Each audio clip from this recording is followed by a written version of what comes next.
Welcome back. You're watching Newsstream. Now take a look at this photograph behind me on the big wall here. Just look at the size of that queue going up Mount Everest. Overcrowding like this, as well as bad weather, the lack of experience of some climbers, it's making it all a deadly season on Mount Everest.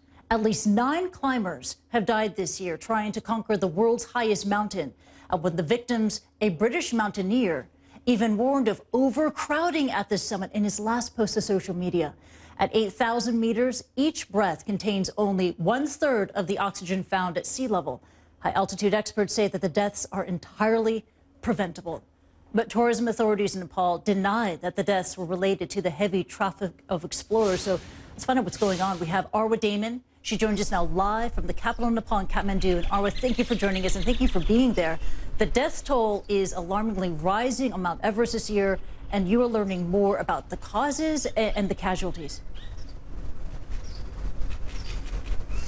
Hi, Kristie. First of all, it's worth noting that about every year during climbing season for Everest, which is really only a few weeks long, about 5 to 6 people do die. This year, when we're talking about just those trying to summit Everest from the Nepalese side, we're at 9 and counting. And the vast majority of those deaths happened as people were descending from the summit. That photograph you're talking about there, taken in this death zone. And it's called that for a reason, because when you're there, because of such a severe lack of oxygen, your body is slowly dying. It is slowly degrading. And a number of climbers have been saying that the waits that could be up to 2 to 3 hours long could perhaps have contributed to the death toll that we're seeing, something that the Nepalese government does deny. But a number of climbers were perhaps aware of the risk that they were taking, including that British climber who had posted to his Instagram account talking about how concerned he was